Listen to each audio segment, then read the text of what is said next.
LGTBI diversas, con Meritxell Salazar y Coden Daute Radio.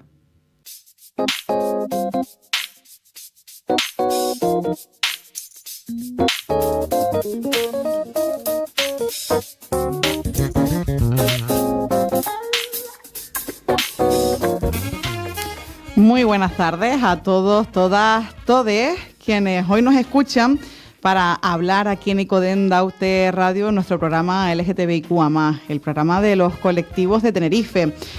Hoy, 9 de diciembre, vamos a recordar y visibilizar un día que está marcado en el calendario, el 1 de diciembre, que es el Día Mundial de Respuesta ante el VIH, y que vamos a hacerlo como reivindicación para seguir dando una respuesta integral y que el VIH siga siendo una prioridad, ¿no?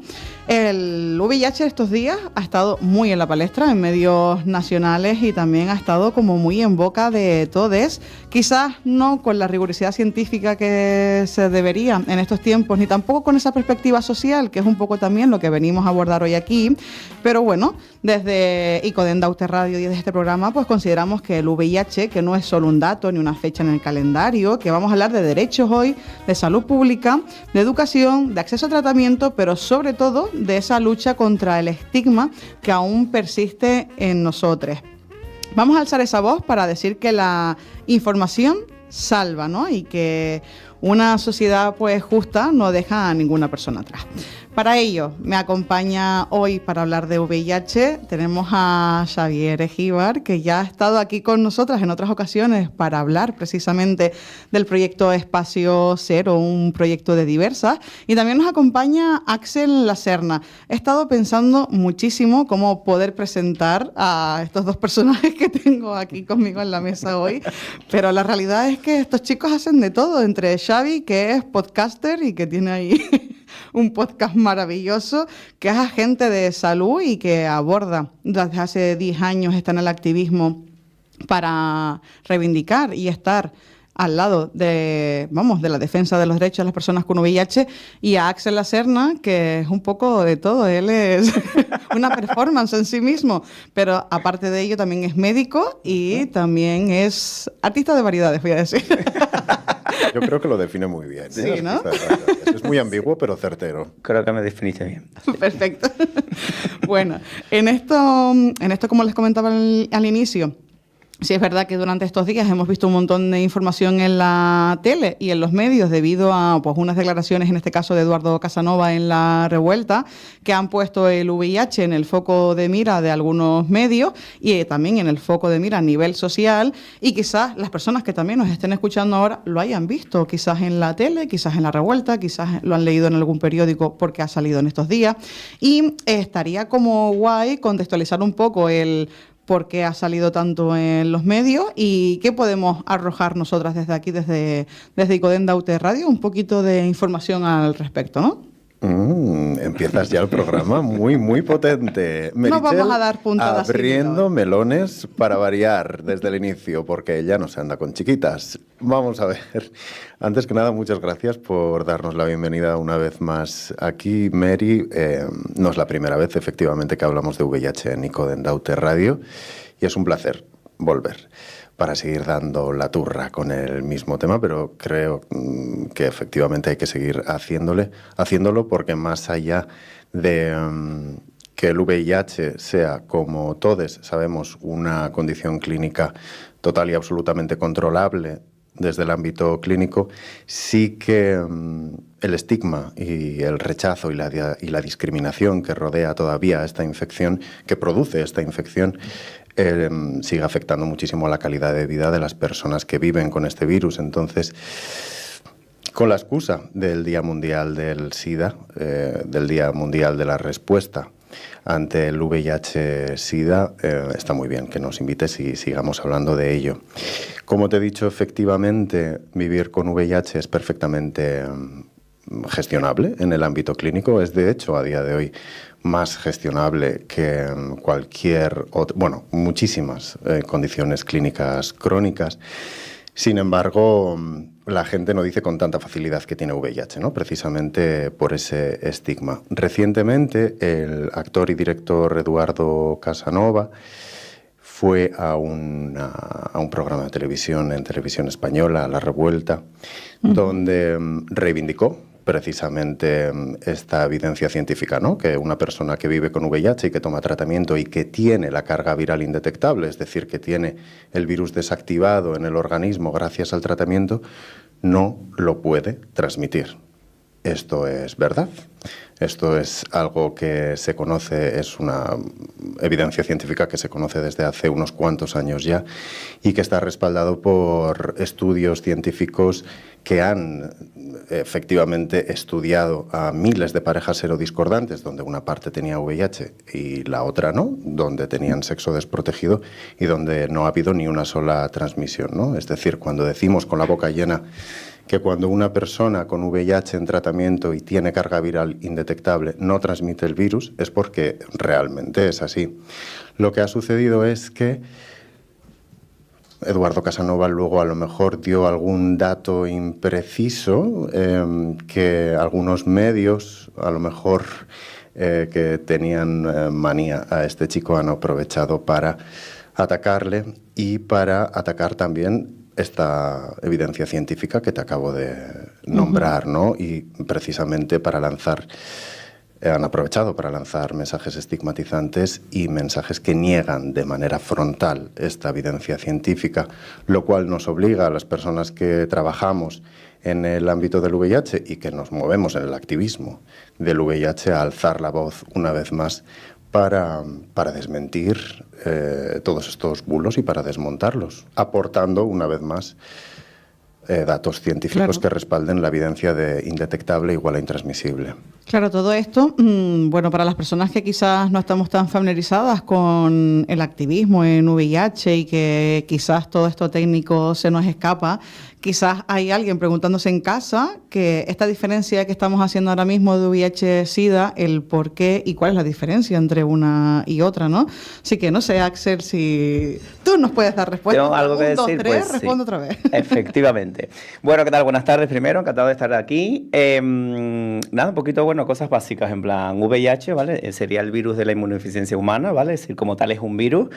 Y lo que la gente conoce como SIDA, a veces, en plan, la gente dice, ¿no? Que hay gente que tiene SIDA, es como la gente no tiene SIDA, lo que tiene es el VIH, convive con el VIH, y que en la época donde no había tratamiento, pues se podía desarrollar ese SIDA, que es el síndrome de inmunodeficiencia adquirida, donde pues la persona, pues el VIH, digamos, que ataca a las defensas, vamos a decirlo así, a los glóbulos blancos, y entonces la persona está expuesta a todo tipo de ataques, de pues todo tipo de patógenos, ¿no? En plan de infecciones y todas estas cositas. A día de hoy es muy raro que se desarrolle el SIDA porque hay un tratamiento que efectivamente, como dice aquí mi compañero Xavier, pues lo que hace el tratamiento es que el virus, vamos a decir que la cantidad es tan pequeñita en sangre que se vuelve indetectable, si las máquinas de analíticas no pueden detectarlo, entonces lo vuelve intransmisible. Entonces, bueno, volviendo un poco a la preguntita, en plan, el virus, el VIH sería lo que produciría el SIDA, aunque a día de hoy, pues el SIDA es como muy raro, ¿vale? Y listo, yo creo que con eso, ¿vale? En plan, una cosa es, por ejemplo, que tengas COVID, el virus, y otra cosa es que tengas síntomas de los que produce el virus como tal. Entonces, una cosa es la enfermedad y otra cosa es el virus que lo produce. Vale. Bien, muy pedagógico este chico, ¿eh? Así Sí. da gusto. Me gustaría aportar un poquito. Me gustaría rectificarte, Axel. No, en absoluto. Maravilla la explicación que has dado. Ya la explicación no tengo absolutamente nada que añadir. Sin embargo, sí que me gustaría añadir, no a lo que has dicho, sino para complementar la información, que a pesar de que cuando una persona tiene VIH, toma el tratamiento, la infección se paraliza, ya no avanza, y la salud queda blindada y protegida y se puede llevar a cabo una vida larga y saludable, sí que todavía más de la mitad de los nuevos diagnósticos son diagnósticos tardíos. Entonces, incidir en la importancia de realizarse la prueba para que en el caso de que haya una infección presente se pueda tratar cuanto antes y romper de esa manera también, además de proteger la salud de la persona, romper así la cadena de transmisión. Fíjense que de los que he escuchado me ha llamado la atención como una palabrita que hemos puesto siempre sobre la mesa y que a mí me resulta como muy curiosa, quizás porque no lo hemos abordado previamente, y es la palabra convivir, ¿no? Que al final no hablamos directamente de tener, sino que hablamos de la persona que convive con VIH, ¿no? Y no la persona que tiene VIH. En plan, ¿hay algo detrás de esas palabras que nos haga utilizarlas por algo en concreto? ¿Hay alguna perspectiva detrás social o es algo...? Porque clínicamente no creo que sea una cuestión médica. ¿Hay algo que nos empuje a utilizar esas palabras frente a otras? Convivir. Sí, convivir. Sí, de alguna manera, creo que de manera premeditada, ya que la infección desde los inicios de la epidemia ha estado vinculada con un montón de estigma, con un montón de ideas moralizantes que han afectado a la percepción y a la autopercepción de la persona que convive con el virus, sí que de alguna manera se ha intentado hilar muy fino, porque desde el activismo sabemos perfectamente que en lo que se refiere al VIH y en lo que no se refiere al VIH también, que el lenguaje genera pensamiento. Entonces tenemos que tener muchísimo cuidado a la hora de elegir las palabras que utilizamos cuando nos referimos al VIH y a las personas que viven con VIH, porque si ya arrastran una losa, una discriminación, un rechazo, un estigma que tiene un impacto directo en su calidad de vida por todo esto que arrastran, pues si podemos todavía de alguna manera aligerar ese peso con el que caminan, pues muchísimo mejor, porque tiene un impacto directo en su vida. Sí, y eso como que me enlaza con lo siguiente, que era de que también, en vez de hablar de contagio, hablamos de transmisión, ¿no? En este caso. La pregunta es, ¿por qué? No sé si preguntárselo a Axel, pero... No. Mira, una cosa que la historia que tenemos Axel y yo con esa palabra, quizá...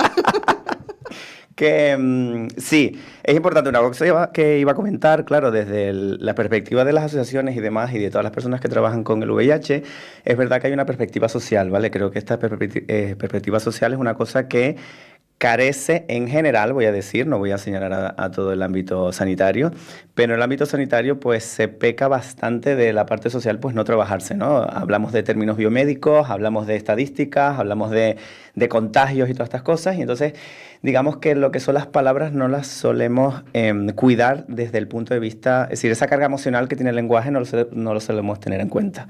Entonces es una cosa que es una asignatura pendiente que tiene el equipo sanitario, todo el sistema de salud, que tiene una asignatura bastante pendiente pues con todas estas luchas sociales, ¿no? Que no se tiene en cuenta pues toda esa carga intensa que tienen las palabras que utilizamos, ¿no? Y muchas veces en estudios científicos y demás pues se utiliza un lenguaje bastante estigmatizante. Entonces, solo las personas que trabajan específicamente con ITS o centros especializados en este tipo de temáticas puede ser que controlen o le den importancia a este tipo de lenguaje. Y es verdad que es una cosita que desde el ámbito al que pertenezco, que es el sanitario, carecemos mucho de esa parte social y de esa preocupación. Está Xavi esperando su turno. Pero, tengo cosas que decir de por qué transmisión y no contagio. No le falta razón a Axel en todo lo que ha dicho.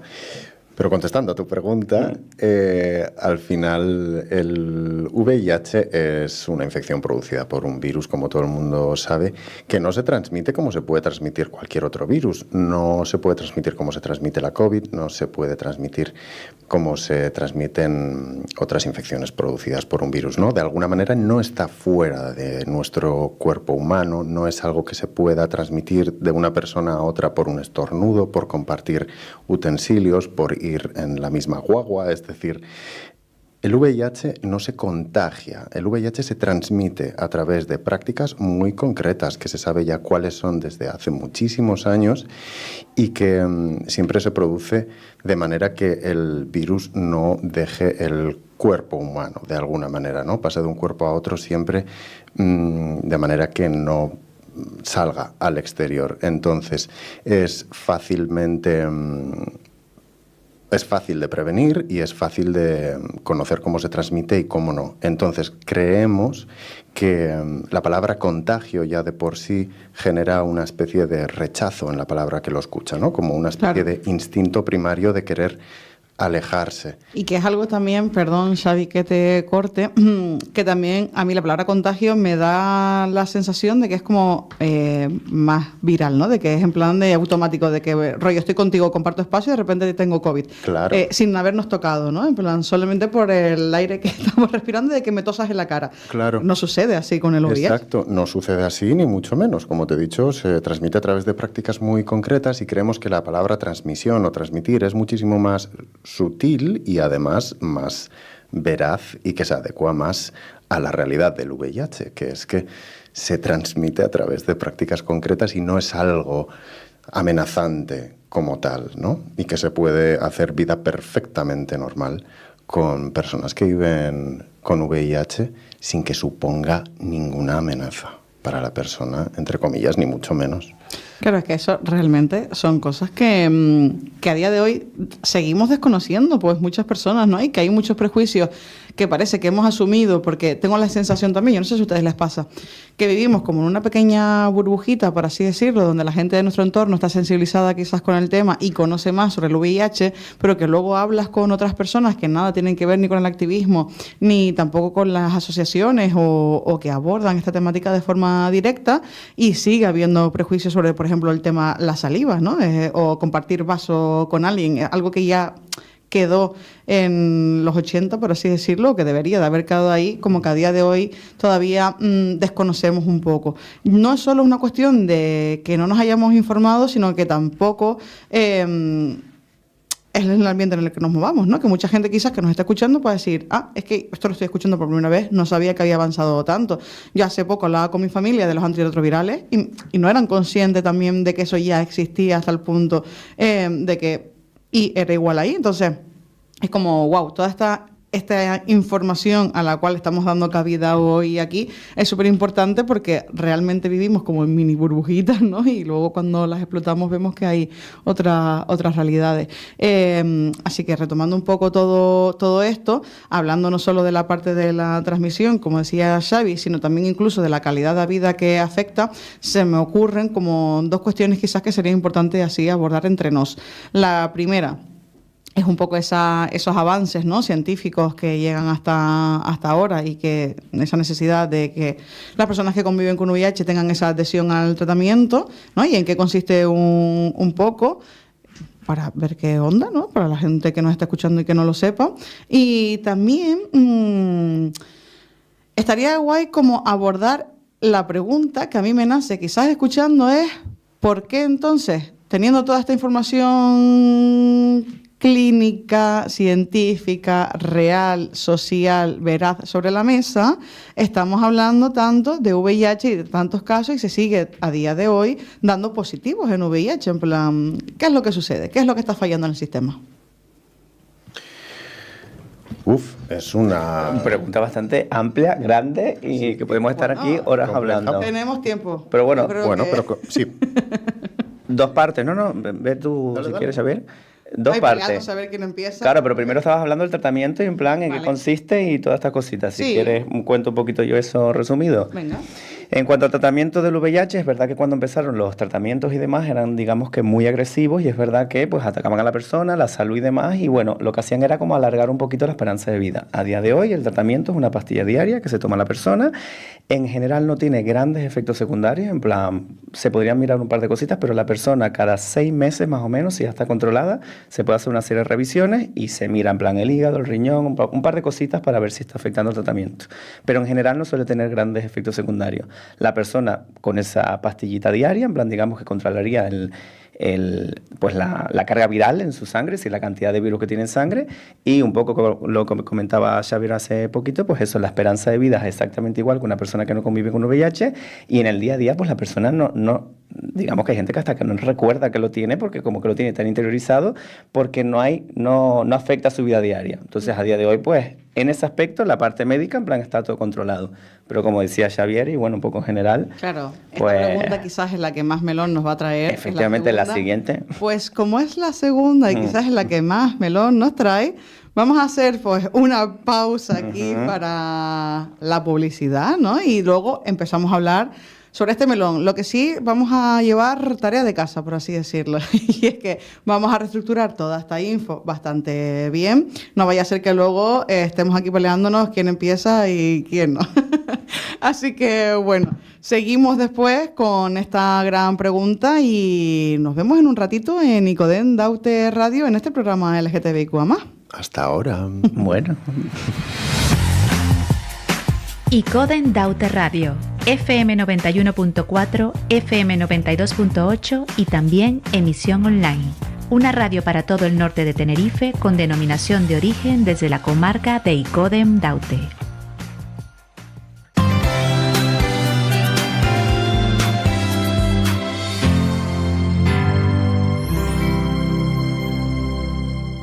Aquí empieza todo. Seleccionando madera y cortándola en sencillos listones. Y una vez ensamblado, solo queda el acabado. Aquí empieza todo, porque gracias a tu ayuda, en Entre Culturas podremos transformar un sencillo mueble en la herramienta más poderosa del mundo, su educación. Más de 60 millones de niños y niñas en todo el mundo no tienen acceso a la educación. Compártelo y ayúdales a cambiar su futuro. Entra en lasillarroja.org y descubre lo que esta silla puede hacer.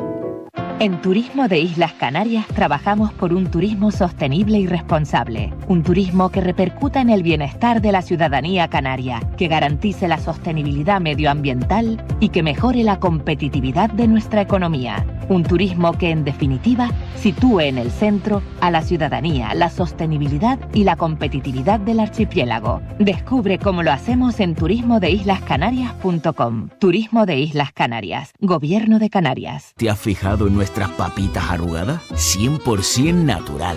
Para que luego digan que las arrugas no son atractivas. Me río yo del ácido hialurónico. Pues eso, que cuando hagas la compra, recuerda que las cositas de aquí son calidad. Consume siempre producto local canario. Gobierno de Canarias, Islas Iguales.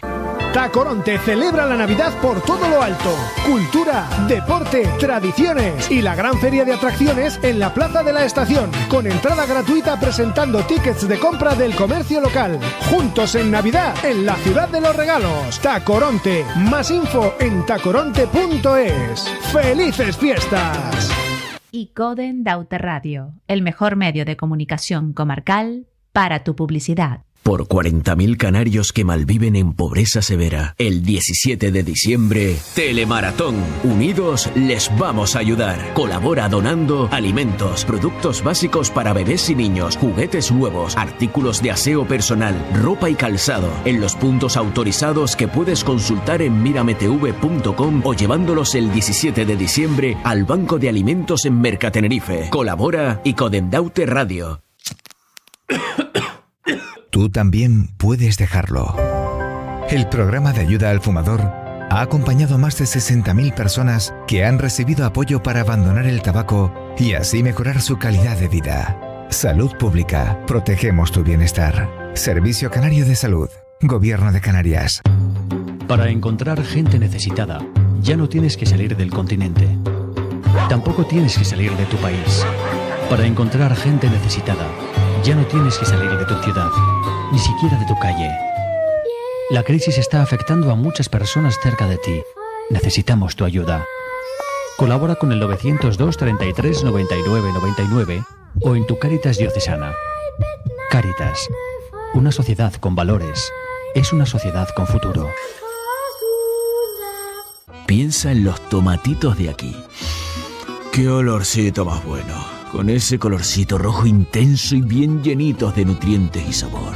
Pues eso, que cuando hagas la compra, recuerda que las cositas de aquí son calidad. Consume siempre producto local canario. Gobierno de Canarias, Islas Iguales. Un hombre tiene un cerebro, 2 manos, la capacidad de trabajar, poner un pañal, una lavadora. Una mujer tiene un cerebro, 2 manos, la capacidad de trabajar, poner un pañal, una lavadora. Si somos iguales. ¿Cuál es la diferencia? Fondo Social Europeo. Gobierno de España. Mi proyecto, estudiar en Estados Unidos y enseñarles a jugar al fútbol, al de verdad. Son Emilio y Raúl, y uno de ellos tiene esquizofrenia, pero sus sueños, como los de cualquiera, no tienen límites. No se los pongamos nosotros. La integración siempre es la mejor respuesta. Por la inclusión social de las personas con problemas de salud mental. Ministerio de Sanidad, Servicios Sociales e Igualdad. Gobierno de España. Esta Navidad, Buenavista del Norte brilla contigo. Disfruta de un ambiente único, actividades infantiles, actuaciones musicales, la gran fiesta infantil de fin de año y muchas sorpresas más. Además, comprando en los comercios de Buenavista, participas en el sorteo de cheques regalo porque cuando compras en el comercio local, apoyas a tu gente. Sí, esta Navidad, Buenavista del Norte brilla contigo. Probablemente no lo sabes, pero cada año realizamos más de 15.000 inspecciones sanitarias para que los alimentos que llegan a tu mesa sean seguros. Come con tranquilidad y sin preocupaciones. Salud Pública. Protegemos tu bienestar. Servicio Canario de Salud. Gobierno de Canarias.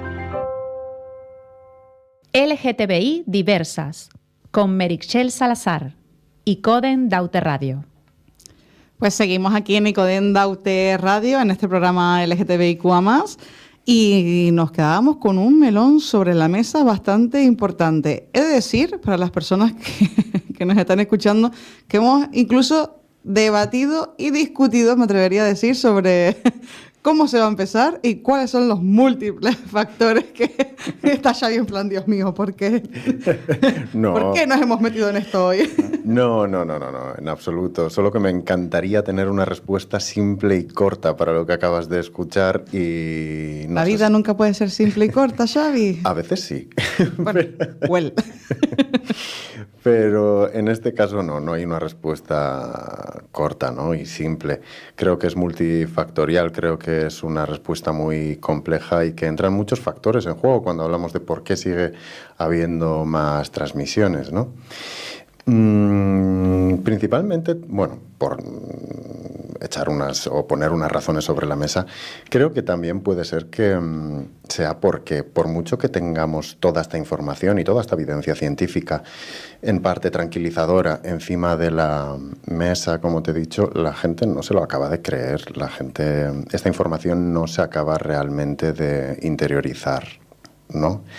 Y creo que la estrategia del miedo a la hora de prevenir el VIH, a la hora de advertir acerca del VIH, a la hora de advertir también acerca de las personas que viven con VIH, sigue estando todavía en las calles, sigue estando en nuestras vidas.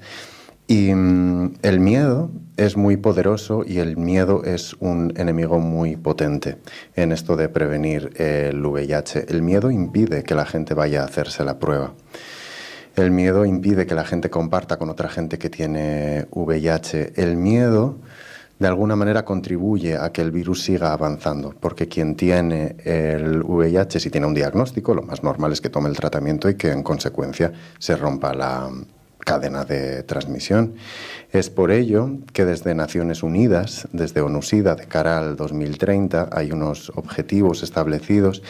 Y es que se pretende que el 95% de la población que vive con VIH pueda tener un diagnóstico, que de esa población el 95% pueda acceder al tratamiento, que pueda tener el tratamiento, y que de esa población el 95% pueda tener la carga viral indetectable y que por lo tanto el virus sea intransmisible. De esta manera se estima que se le podría poner freno o estar poniéndole freno a la epidemia del VIH. Sin embargo, el miedo y la desinformación que tenemos que combatir todos los días, pues van a ser aliados de que el virus siga avanzando y que pueda repercutir de manera muy negativa en algunos lugares del mundo, porque cuando hablamos de que existe esta maravilla de tratamiento que permite hacer una vida larga y saludable, hablamos de los países y de los lugares en el mundo donde se pueda acceder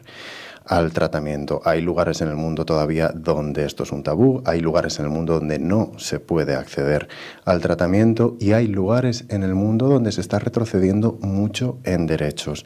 Entonces, no podemos bajar la guardia, tenemos que estar alerta y tenemos que estar con un ojo puesto todavía en los derechos que muchas veces damos por sentados y que estamos a riesgo de perderlos, y cuando los derechos se pierden, luego cuesta más reconquistarlos a veces. Entonces tenemos que estar en la lucha todos los días. Ese objetivo del que plantea Xavi es totalmente conseguible, o sea, ¿se cree desde el activismo, desde las entidades, el sector social, que ese llegará pronto, ese espacio? Sí, queremos pensar que sí. Sabemos perfectamente que no podemos caer en la autocomplacencia y sabemos perfectamente que el futuro y el horizonte va a estar lleno de retos y ahora más que nunca, porque ya te digo que esto también va estrechamente unido y vinculado a los derechos humanos. Pero creemos que sí.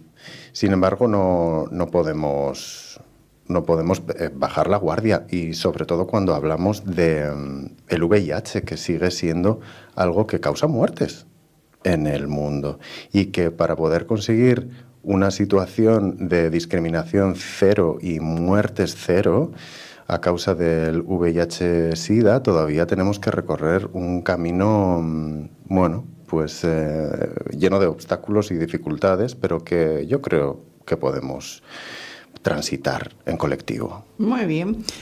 Axel, estás aquí muy calladito escuchando a Xavi pensando, sí, todo eso está muy bien, pero cuéntanos tú a ver qué onda. Pues que hay muchas cosas. Estaba escuchando a Xavi y un poco lo del tratamiento, la pérdida de derechos, todas estas cositas, y sobre todo a mí lo que siempre me ha rillado y desde que el principio de los tiempos es el aura que rodea no solo el VIH, sino todo lo que son las ITS, ¿no? Ese aura de que como está relacionado con el sexo, ¿no? Siempre que hablo con las personas que a lo mejor son diagnosticadas de algo, siempre es como que da vergüenza, ¿no? Sobre todo el cómo se estigmatiza cierto tipo de prácticas, ¿no? Y esas prácticas después se relacionan con grupos que llaman de riesgo y lo peligroso que es ese enfoque, ¿no? De cómo se estigmatiza, de cuando vas, por ejemplo, a tu centro de salud, en plan, cómo te señalan, en plan, como que es culpa tuya, ¿no? Que te hayan transmitido algo, pero después, por ejemplo, cuando compartes un vaso, te das un beso con alguien y te transmiten una amigdalitis, por ejemplo, en plan, ahí nadie tiene vergüenza, y en plan, nadie te señala de te estás de baja porque tienes amigdalitis, porque estuviste compartiendo vasos con X, ¿no? Y cómo esto, en plan, cambia tanto en el ámbito de la sexualidad, ¿no? Y esa culpa cristiana relacionada con el sexo y todas estas cosas. Y eso es algo como súper enquistado en la sociedad y sobre todo en la sociedad médica y en el ámbito médico, en plan esa culpa de cuando vienes, en plan de cómo se te señala de lo sucio que has sido, ¿no? Y de cómo se te ha contagiado, como suelen decir con esa palabra, todas estas cosas y se señalan, ¿no? Entonces es un poco eso, ¿no? En plan del miedo, como digamos que hay una mezcolanza de entre los factores sociales, el estigma y todo esto de pues que la información no llegue, porque al final la gente no lo quiere hablar, la gente no quiere admitir que pueden ser ellos que pueden recibir este diagnóstico, como que eso no existe, ¿no? Y como que prefiero no hablarlo y si no me hago pruebas, como que no existe y es que es muy amplio, en plan, entre el miedo, entre el no me quiero afrontar a esa realidad, entonces no me hago pruebas y entonces eso hace que yo siga transmitiendo lo que pueda ser que tenga, ¿vale? Que la persona no se cuide y que incluso pueda poner su salud en juego porque no quiera ser diagnosticado y tratado y una vez que sean diagnosticados no aceptar ese diagnóstico tampoco. Es que es muy peligroso. A mí esa manera de enfocar lo que se ha tenido siempre este tema, en plan desde el miedo y demás, en plan parece peligroso en todos los aspectos.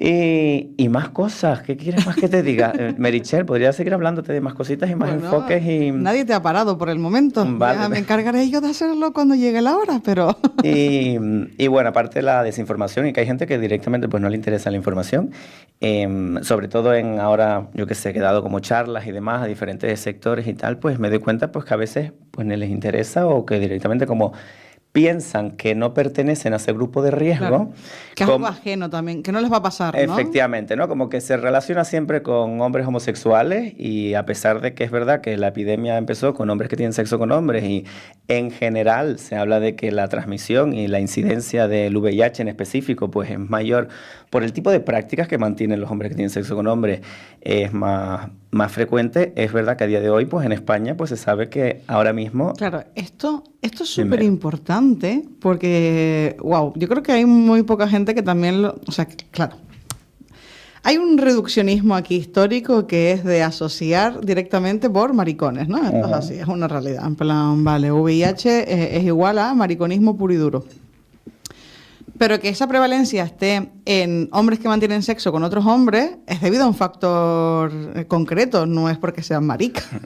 Está asociado a una práctica, ¿no? Que no es exclusiva que de no los es hombres. exclusiva, efectivamente. Esto estaría también guay como dejarlo claro y hablarlo, porque muchas veces cuando se habla de las prácticas sexuales, la gente tiene como un ABC de prácticas sexuales realmente, ¿no? Y no se sale un poco de ahí. Y hay veces que se plantea toda la visión que se tenga de esas prácticas sexuales desde la heterosexualidad, más bien, ¿no?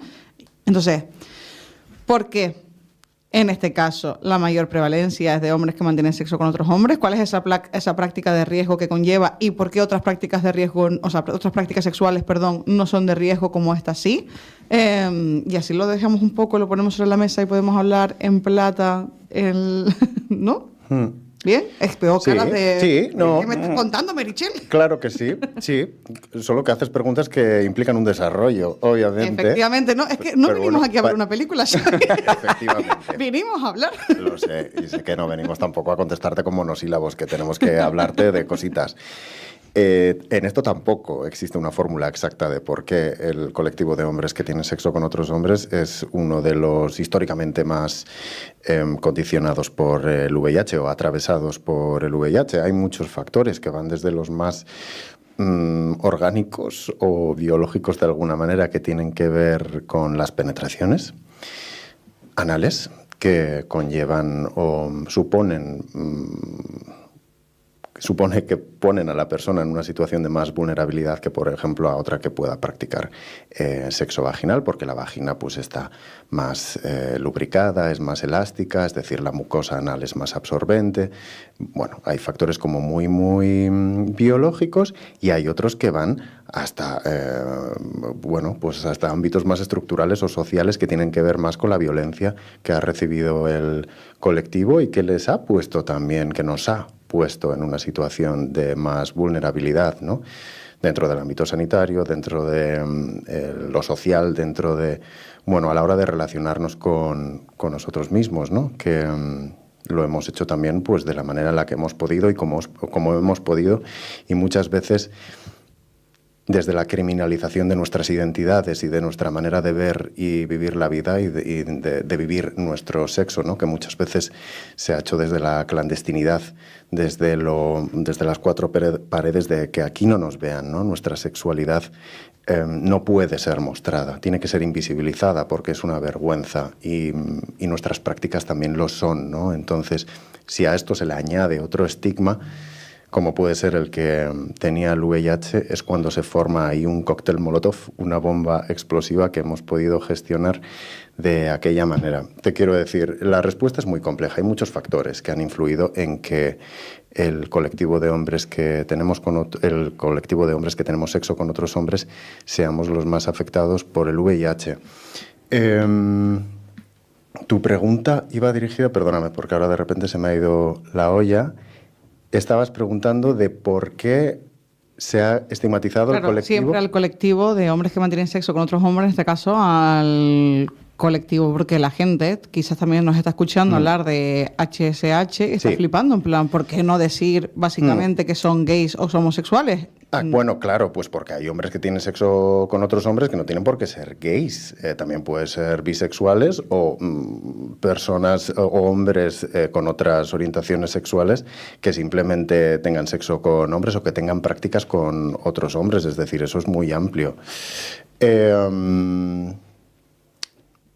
Pues decíamos que partíamos de un reduccionismo al inicio, de que siempre se liga de esa misma manera, ¿no? Es como, vale, tenemos una A, una B y una C, y la ABC es VIH, maricas, y en este caso la práctica sexual, que es la práctica anal, ¿no? Entonces, era como, wow, un cóctel molotov, lo agita y lo pone en la sociedad y ¡boom! Se ejerce esa violencia LGTBI-fóbica por una parte, y esa violencia también clínica, ¿no? Por así decirlo, que es lo que hablaba Axel, desde la culpa, que también tiene que ver mucho con no ser señalado quizás por las prácticas que has llevado a cabo o por pertenecer a un colectivo que quizás incluso no perteneces a él, como decía Xavi Sí.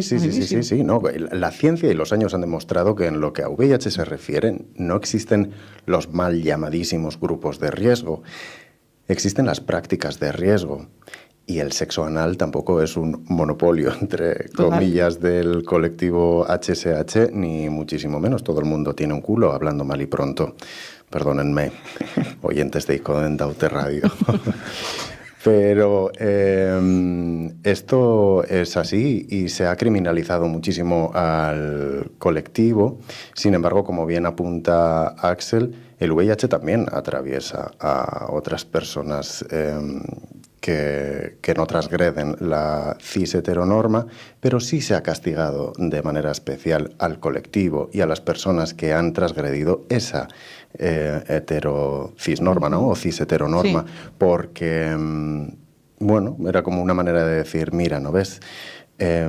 Tú que transgredes moralmente pues todo lo que tiene que ver con el sexo, todo lo que tiene que ver con una identidad que no encaja dentro de mi esquema, tiene como esta especie de castigo divino, ¿no? O castigo o consecuencia que se merece. Y esto se ha perpetuado en el imaginario colectivo a lo largo de los años.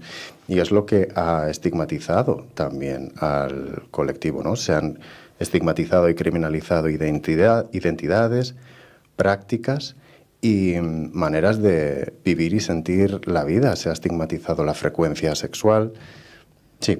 No, que estaba yo pensando que antes justo nos diste un dato relacionado con la heterosexualidad en España y el VIH y que quizás era algo como sorprendente, ¿no? Lo estábamos escuchando aquí y estábamos como hablando, es verdad que no lo hemos dicho ahora mismo que estamos en el aire, y era como, wow, a lo mejor también está súper guay rescatar esa parte, porque nos ponen en contexto de todo esto que tú estás diciendo y que ha dicho Axel, ¿no? De cómo esa LGTBI-fobia y esa violencia se ha sumado a, en este caso, a un colectivo, cuando la realidad y la evidencia nos dicen otras en España.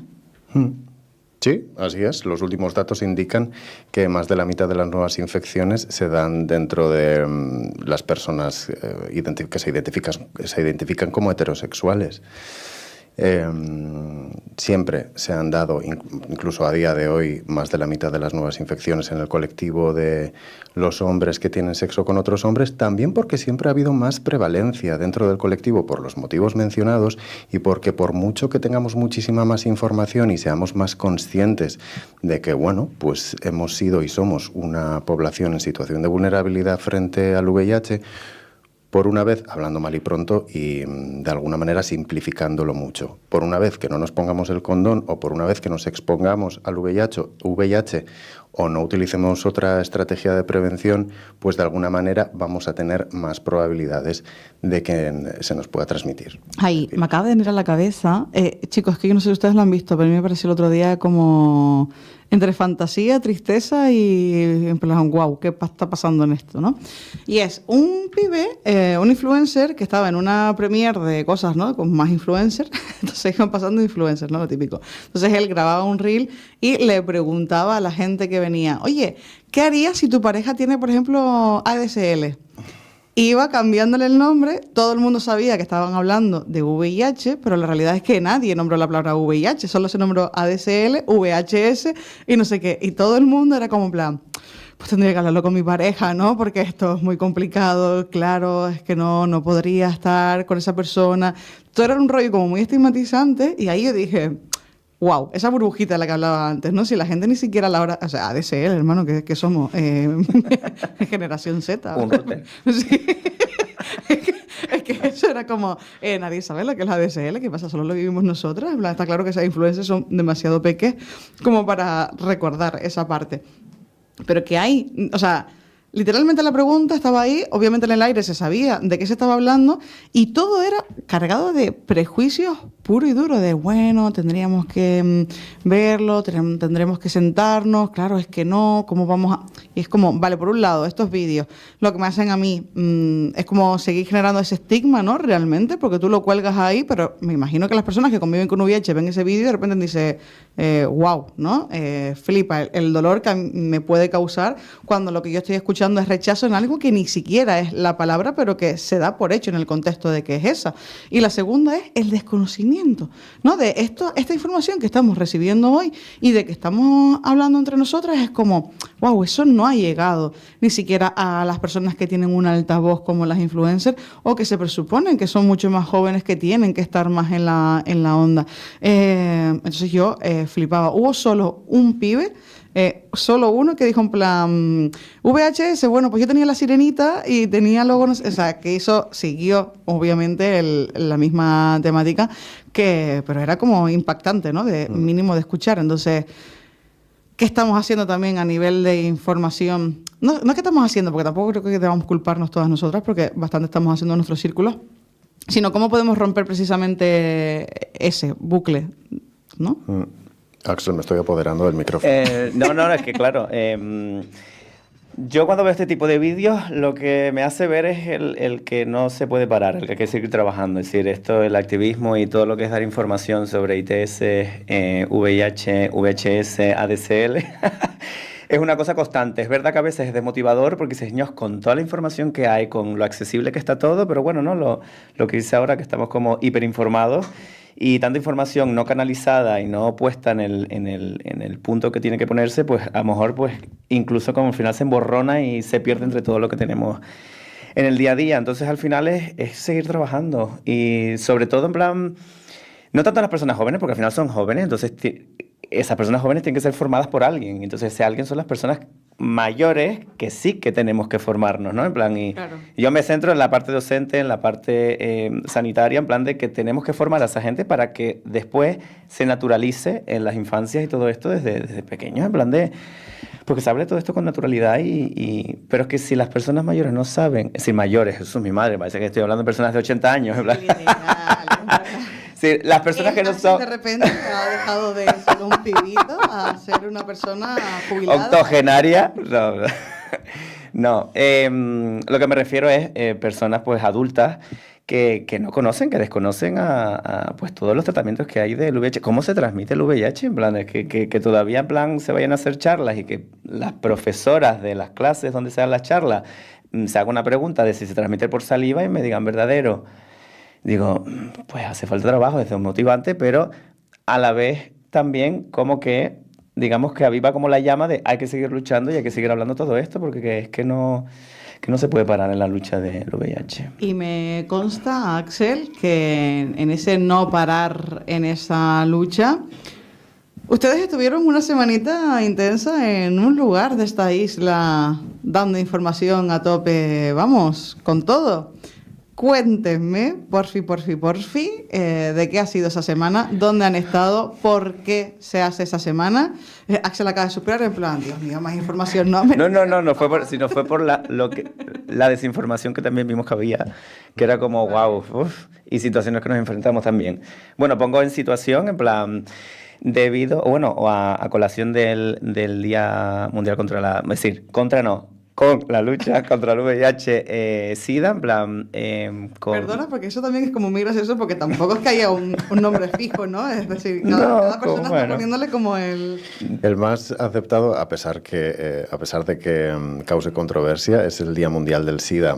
Claro, yo, por ejemplo, siempre hablo del Día Mundial de Respuesta ante el VIH. Eso es lo que yo siempre digo. O sea, desde hace 3 años, literalmente, porque fue cuando comencé en Diversa, y no era consciente de que existía este día hasta que no entré en Diversa. Por eso siempre digo que al final uno va como deconstruyendo también de forma constante y permanente este espacio.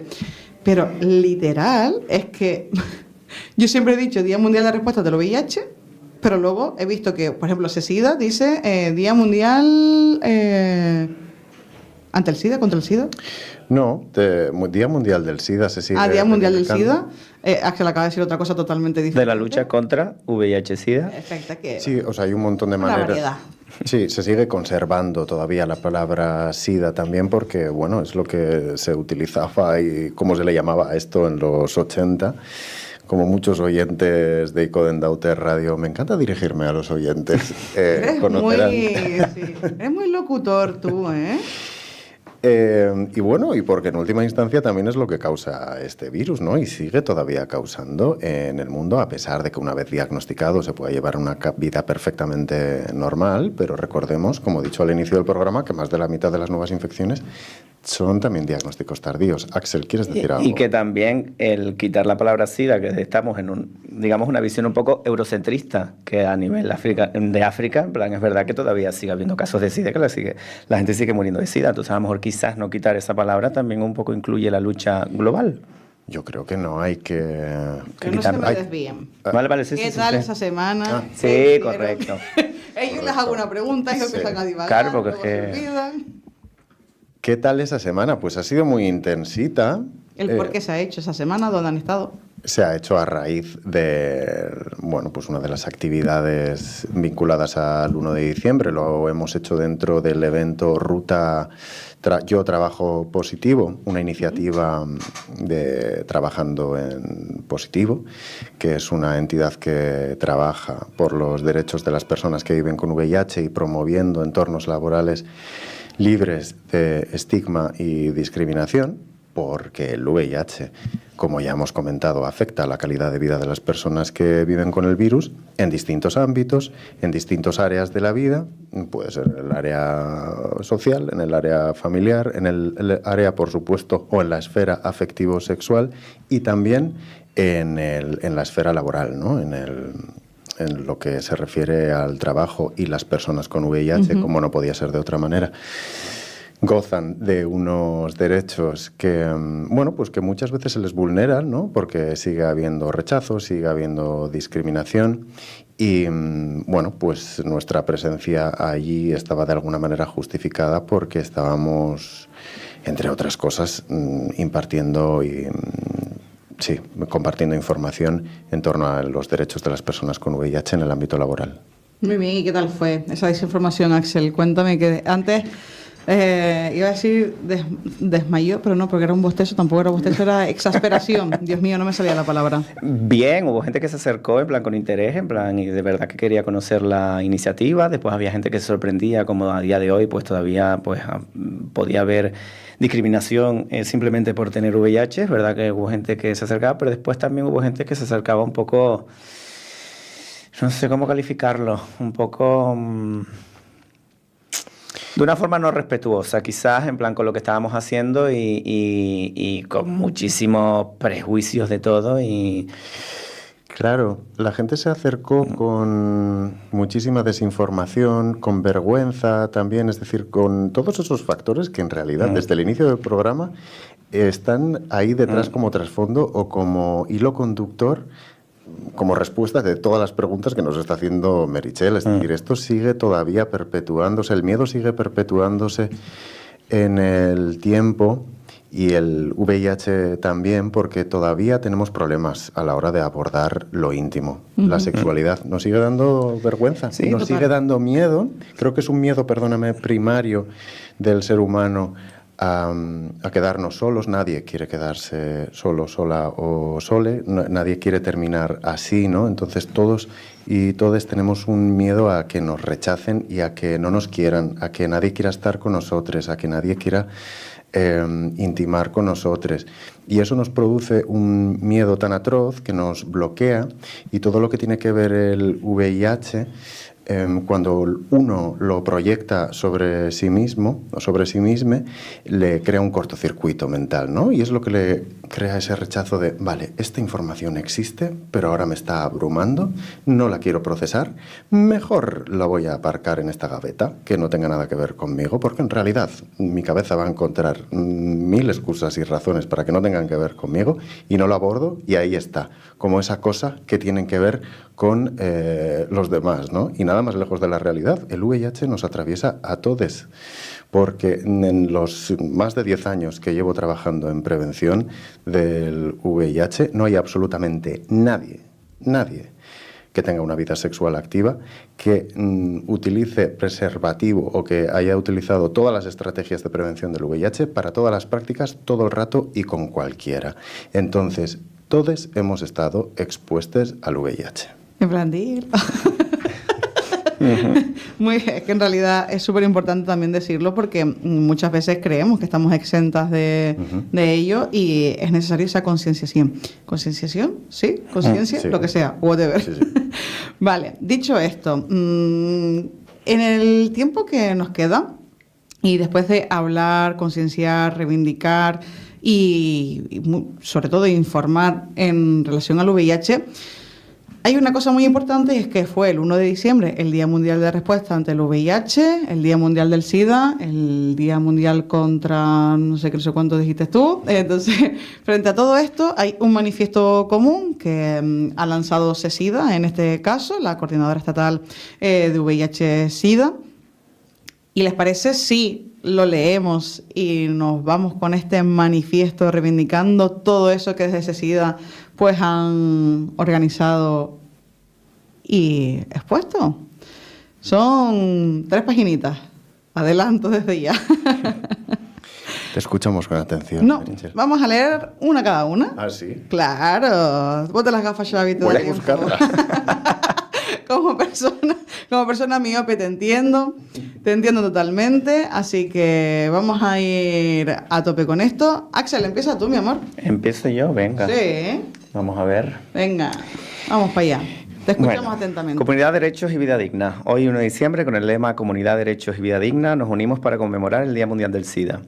Este es un momento para recordar, reflexionar y, sobre todo, actuar. Más de 40 años después de los primeros diagnósticos, seguimos aquí, demostrando que la fuerza de la comunidad es más fuerte que cualquier virus. Decimos, sin comunidad no hay objetivos ONU-SIDA 2030. 2030 tiene que ser ya, es ahora. Queremos 95-95-95 en todas las comunidades autónomas, sin brechas por territorio, edad, identidad, origen y cualquier circunstancia personal o social. Queremos un estigma cero en centros penitenciarios. No nos olvidamos de los centros sanitarios, aulas, trabajos y medios de comunicación. El éxito no se mide solo en una carga viral suprimida, también se mide en calidad de vida, bienestar emocional y posibilidad real de proyecto vital. Para ello, para el acceso a derechos y vida digna, estigma cero. Exigimos acceso universal a la sanidad para todas las personas, sin papeles que bloqueen la puerta, ni miedos que silencien diagnósticos.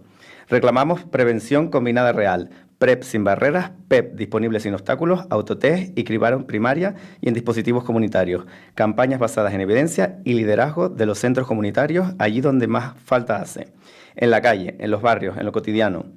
Las políticas deben abrir puertas, la ciencia ya ofrece herramientas, la comunidad garantiza el acceso. Queremos poner el foco en las reivindicaciones que permanecen urgentes para las personas que vivimos con VIH, calidad de vida, el envejecimiento y la fragilidad, y el acceso pleno a derechos sociales como vivienda, servicios sociales y eliminación de barreras marcadas por el estigma que aún persiste. Primero, reclamamos el derecho a un envejecimiento digno que tome en cuenta las realidades específicas de las personas con el VIH. Las personas que vivimos con VIH estamos envejeciendo y con ello enfrentamos nuevas realidades, comorbilidades, efectos de tratamientos antiguos, mayor riesgo de fragilidad, soledad no deseada y discriminación añadida por edad. Exigimos que el sistema público actualice los criterios de valoración de dependencia y discapacidad sin sesgo. Reconozca el derecho de las personas que vivimos con VIH a una jubilación anticipada y justa si es necesario y que asegure seguros, servicios y cuidados adaptados a estas realidades. Envejecer con VIH debe hacerse con dignidad, sin discriminación y con calidad de vida. Envejecer con VIH también significa mirar atrás con orgullo. Somos la generación que sobrevivió al miedo, al silencio y al abandono institucional. No queremos compasión, queremos reconocimiento. Queremos un sistema que nos cuide, pero que también nos escuche. Que entienda que el bienestar no se mide solo en analíticas, sino en calidad de vida, compañía y derechos. Muy bien, Axel. Mira qué maravilla. Y el último parrafito no leí porque sigue en la siguiente página. Efectivamente. Vamos a empezar. Aquí, Xavi. Ahí. Muy bien. Yo a lo mejor no leo tan rápido como tú, ¿eh? Me siento un poquito como en clase. Mira que nos cortan, ¿eh? El programa. Venga, vale, venga, estupendo, venga. No podemos hablar de éxito si seguimos ocultando nuestra realidad, nuestra diversidad. No habrá igualdad mientras tengamos que esconder quiénes somos. La lucha contra el estigma debe ser también una lucha feminista contra la discriminación por discapacidad, la ignorancia, el clasismo, edadismo, aporofobia, xenofobia, homofobia y transfobia que aún persisten en la sociedad y en las instituciones. Garanticemos el acceso al sistema sanitario de todas las personas migrantes. Las personas migrantes migrantes siguen enfrentando barreras estructurales para acceder a la salud, para recibir un diagnóstico a tiempo, para iniciar y mantener una buena adherencia al tratamiento y para prevenir el VIH. Esto también incluye a personas que consumen drogas y trabajadoras sexuales. Barreras administrativas, idiomáticas, temores de expulsión o pérdida de empleo agravan su situación de vulnerabilidad. En España, un porcentaje significativo de los nuevos diagnósticos corresponde a personas nacidas en el extranjero. Exigimos el acceso universal e incondicional al sistema sanitario para todas las personas, independientemente de su situación administrativa, con atención competente, sin demoras, sin barreras y con garantías efectivas. Ninguna persona debería temer pedir atención médica. La salud no puede depender de un papel, ni del idioma, ni del país de nacimiento. La exclusión sanitaria mata y perpetúa el ciclo del miedo. Las asociaciones comunitarias ya lo sabemos. Cuando dejamos a alguien fuera del sistema, ponemos en riesgo a toda la sociedad. Educación sexual, derechos sexuales y derechos humanos. La educación sexual integral es indispensable para prevenir el VIH, para empoderar a personas jóvenes, mujeres, personas LGBTIQA+, y colectivos en situación de vulnerabilidad. Y más allá de la prevención, hablamos de derechos sexuales y reproductivos, derechos humanos y dignidad. Cada persona tiene derecho a decidir sobre su cuerpo, su salud, su identidad, su deseo y su vida. Cualquier política en respuesta al VIH que no sitúe estos derechos en el centro está condenada al fracaso. No se puede hablar de prevención si no hablamos de deseo, de consentimiento, de placer y de respeto. La educación sexual no es un lujo progresista, es una necesidad vital. En tiempos donde algunos quieren volver al silencio y a la censura, educar en diversidad es también una forma de resistencia. Y como comunidad, somos resistencia. Acceso a derechos sociales, vivienda, servicios sociales y eliminación de barreras. Convivir con VIH no debe implicar renunciar a derechos sociales fundamentales. Empleo digno, vivienda adecuada, seguros sin discriminación, servicios sociales adaptados, valoración justa de discapacidad o dependencia. Vivir con VIH implica enfrentarse también a discriminaciones laborales, dificultades en el acceso a la vivienda, exclusión de seguros, obstáculos para acceder a servicios sociales. Exigimos que el sistema público garantice estos derechos, que las barreras administrativas, económicas y sociales sean eliminadas y que la atención sanitaria se contemple con una respuesta social que permita una vida plena y digna. Vivir con VIH no puede seguir significando tener que explicar, justificar o esconderse para acceder a lo que a cualquier otra persona le corresponde por derecho. Queremos una sociedad que no mida el valor de la vida por su estado serológico, sino por su humanidad. Meritxell, ahora te corresponde a ti terminar, hija mía. Ay, Dios mío, increíble. Vale, pues queremos la especialidad de enfermedades infecciosas ya. Sin una especialidad reconocida, España llega tarde a los retos del VIH y de las ITS emergentes. Exigimos un consenso y responsabilidad a las comunidades autónomas, su aprobación inmediata con calendario público, plazas MIR suficientes, formación reglada y acreditación de unidades decentes en todo el territorio. La atención a las personas que viven con VIH requiere equipos multidisciplinares liderados por especialistas en infecciosas, rutas asistenciales claras desde el diagnóstico al seguimiento, integración real con atención primaria y salud mental y continuidad de cuidados en contextos de mayor vulnerabilidad, prisión, sinhogarismo, consumo de drogas.